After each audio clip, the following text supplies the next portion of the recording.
Así es que ha sido un periodo muy activo, estoy muy contento, he tenido una recepción fenomenal.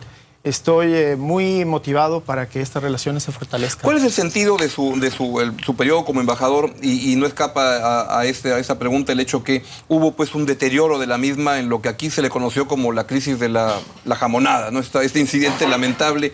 ¿Cuál es el sentido de esta? ¿La relación está ya totalmente limpia? ¿Ya quedó atrás todo eso? Sí, definitivamente es un incidente lamentable por demás, pero que nunca afectó la relación bilateral, el nivel de contactos, la ejecución de proyectos binacionales que tenemos muy importantes. Así es. En favor de los dos países y en particular de las zonas fronterizas que tradicionalmente habían sido las más olvidadas. Y es absurdo que un hecho como ese pueda perturbar una relación que ha caminado tan bien en los últimos 15 años, ¿no? Desde que se firmó el Tratado de Paz. Claro, las cifras son contundentes. Mire, en estos 15 años el comercio bilateral se ha multiplicado por 10. Pasamos de 300 millones de dólares a 3.000 millones de dólares.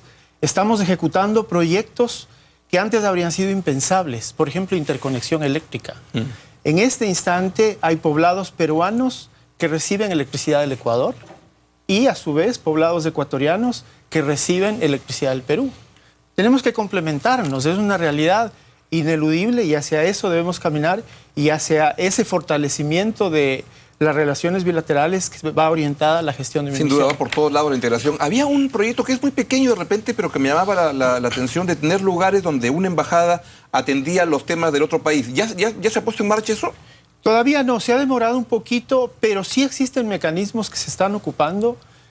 Por ejemplo, a nivel de Comunidad Andina y a nivel de países de la OEA, damos asistencia consular cuando, por ejemplo, un ciudadano peruano, le pongo el caso puntualísimo de Irán, tuviera una necesidad en Irán, la embajada del Ecuador, el consulado del Ecuador lo pueden atender, lo pueden socorrer en caso de una urgente necesidad. Qué interesante. ¿Cuál es el sentido en este contexto de su periodo como embajador? Es decir, sospecho cuando se reúne con el presidente Correa, etcétera. ¿Cuáles son los objetivos centrales de su periodo? Mire, profundizar las relaciones. Pero esto suena un poco etéreo, así. Es lo que siempre tiene que hacer. Claro. Pero hay proyectos puntuales. Como le digo, queremos mejorar la interconexión eléctrica. Los técnicos dicen, por ejemplo, que cada país debería tener una suerte de generador de reserva en caso de falta de lluvias o en falta de energía. Si cada país lo construyera por separado, sería costosísimo. Entonces, lo que queremos es que mutuamente seamos esa reserva. En los casos de escasez de electricidad en el Perú, el Ecuador pueda proveer y también, en caso de que Ecuador no necesite, el Perú pueda dar esta electricidad. Entonces tenemos un proyecto muy grande que estará terminando en el 2016 de un enlace de las redes de electricidad. Actualmente ya existe, pero tiene algunas dificultades técnicas. Lo queremos un enlace real para que a su vez garantice la suficiente provisión de energía para el desarrollo que esperamos tener los dos países. Otro proyecto emblemático, el Ecuador está licitando campos petroleros en la Amazonía ecuatoriana en el sur. Y muy probablemente necesite utilizar el oleoducto peruano. Ah, qué interesante. Entonces, imagínense cuánto nos ahorramos mutuamente. El Ecuador se ahorra toda la inversión de un oleoducto y el Perú, a su vez, optimiza al máximo la utilización de esta... Estupendo. Pero claro, y ya de hecho, un ejemplo similar lo tenemos con Colombia, por ejemplo. Petróleo colombiano sale al Pacífico a través de un oleoducto ecuatoriano. ¿Qué ha sido fundamental para lograr cambiar en 15 años que en la vida de los países, es un periodo corto, tan rápidamente la relación? Mire, el acuerdo de paz, definitivamente. Siempre después de una negociación, de un convenio, se suele preguntar quién ganó o quién perdió. Yo aseveraría categóricamente que los dos países ganamos y los resultados están a la vista. Gracias a la cooperación, es posible la atención médica binacional en la zona de frontera, es decir, si hay un paciente en un país que requiere una atención especializada y ese especialista está al otro lado de la frontera, va y se lo atiende. El caso de la educación para niños y adolescentes, en este caso tenemos cerca de 5.000 niños y adolescentes peruanos estudiando en colegios de frontera del Ecuador. Mire. Tenemos más de 200 universitarios peruanos estudiando en universidades públicas. Sí, todo esto se da con medidas de confianza. Lo que pasa en el eje vial, las carreteras. Hay 5 ejes viales. Y esto se logra por la paz, porque antes el concepto era tener caminos precarios para que no nos invadamos o cerrar el paso al enemigo.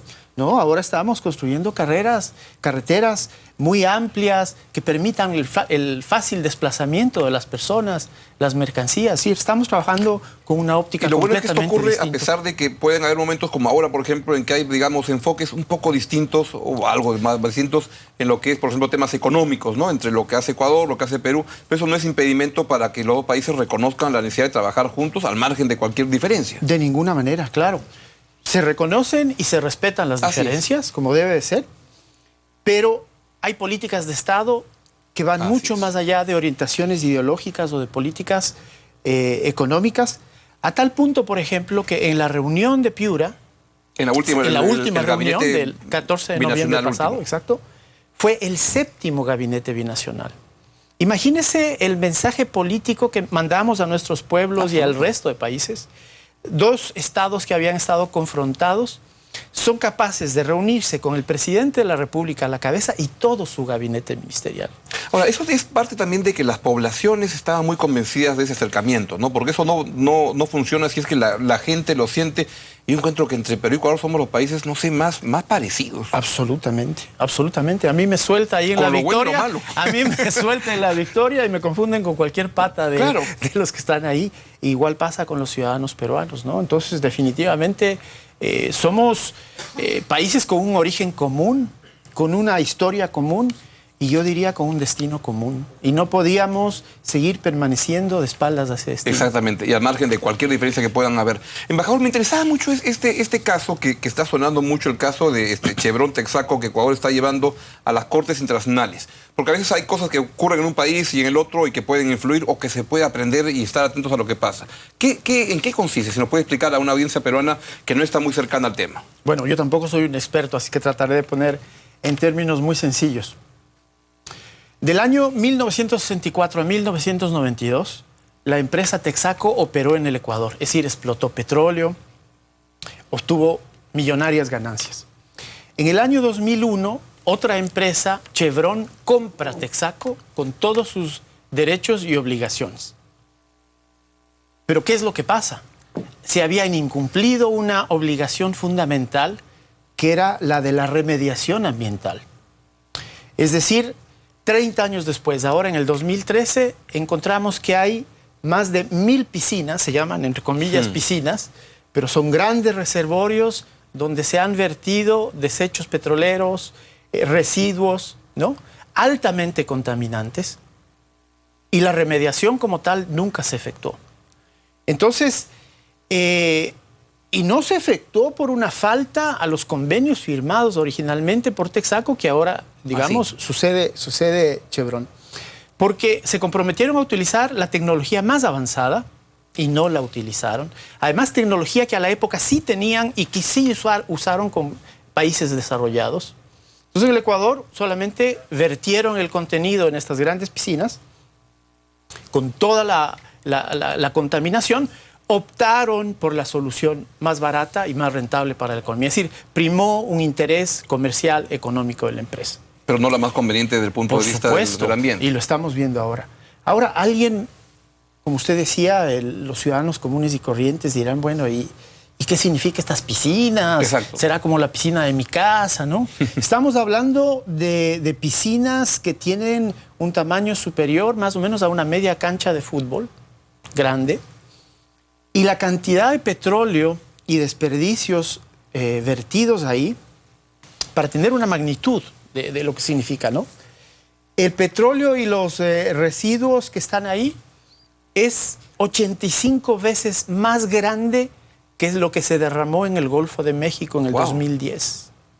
Imagínese, 85 veces más grande. Y sospecho que produce un daño enorme. Enorme. O, para los que recuerdan un poquito más, en el año 85, el desastre del buque Exxon Valdez en Alaska. ¿Eso es peor? En el Ecuador es peor. Es 18 veces peor que... En términos relativos, por el tamaño se refiere. En términos, claro, en términos de los barriles de petróleo derramados y contaminados. Entonces estamos asistiendo a un verdadero desastre ecológico. ¿Y qué van a hacer entonces? Por eso es que han llevado a esta empresa a las cortes. Y aquí viene la paradoja. Quien lleva a la corte son los pobladores de la Amazonía, sin la participación del Estado. Son los ciudadanos comunes y corrientes que se organizan y deciden llevar a Chevron a un tribunal de Nueva York. Chevron pide al tribunal que se abstenga de conocer el caso y asegura que se sometería a un tribunal ecuatoriano.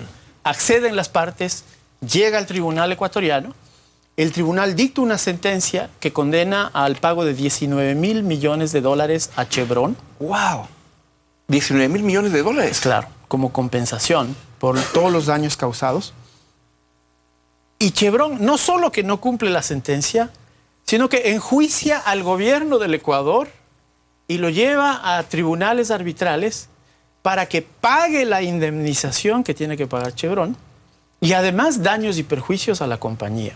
Estamos hablando de una empresa con una capacidad enorme económica, de lobby, con injerencia muy fuerte en el mundo. Entonces, para el Ecuador ha sido una batalla desigual y la estamos dando en todos los medios, en todos los países, a través de la creación de comités de solidaridad, informando a la ciudadanía de lo que ha pasado para que esté al tanto, para que las contaminaciones masivas, estos desastres ambientales, tengan una connotación mundial. Es decir, todos debemos defender el medio ambiente. Y en este sentido, lo que pase. Claro que sí.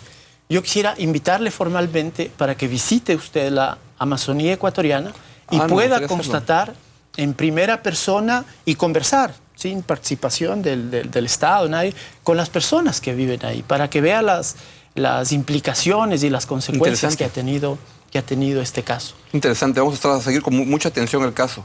Mejor, hablando de cortes y pactos, Julian Assange, ¿cuál es la situación y qué es lo que están pensando hacer? Bueno, mire, sigue estando en la embajada en Londres. Sí, claro. El Ecuador cree firmemente en los derechos humanos y el derecho al asilo es uno fundamental dentro de ese ámbito. Por eso es que se le concedió el asilo.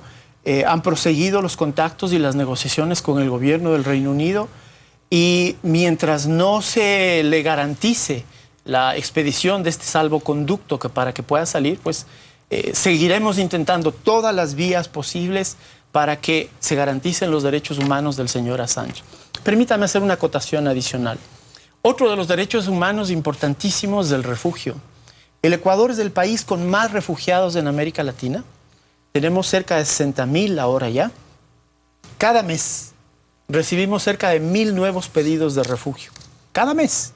1.000 nuevas personas, particularmente el 98-99% colombianos que atraviesan la frontera a pedir refugio en el Ecuador. Entonces, digamos, el caso del señor Assange no es un ejemplo aislado, no tiene una connotación diferente que no sea el compromiso político, el compromiso internacional del Ecuador de defender y promover los derechos humanos. Ahora, es sorprendente que defiendan a Assange cuando lo que hay es acusaciones y mi interpretación es que hay unos recortes y ataques a la libertad de expresión en el Ecuador salvajes por parte del gobierno. Mire, ese es un tema muy candente que usted ya lo ha abordado con el presidente de la República. Nos hemos trompeado como 4 veces. Pero usted parece que le gusta dar la pelea. No, mire, en Ecuador se han debido tomar medidas para regular el funcionamiento de la prensa. Lamentablemente, en una época, grandes sectores económicos, particularmente bancarios, también eran dueños de medios de comunicación. Entonces no se garantizaba la comunicación como un derecho, sino que se comunicaba los intereses de los grupos económicos a los que defendían, ¿no? En ese sentido, en Ecuador no existen periodistas que estén presos o que hayan sido intimidados. Claro, con unas demandas judiciales salvajes, ¿no? Que pagarlas habría quebrar al medio. Claro, usted debería ver los términos en que, al menos en el caso particular que usted se refiere, digamos, una agresión directa, una falta a la verdad respecto al caso del periodista que acusó al presidente Correa de un crimen de lesa humanidad O sea, son palabras mayores que Es un tema definitivamente no era largo. ahí. Pregunta final. ¿Qué espera Ecuador que ocurra en la solución en el Tribunal de la Haya en el caso del diferendo entre Perú y Chile? Mire, esperamos que prime la justicia, esperamos que una vez más adquiera mayor vigencia los mecanismos de solución pacífica de controversias y esperamos que como dos países hermanos y amigos del Ecuador logren el mejor fallo para los dos.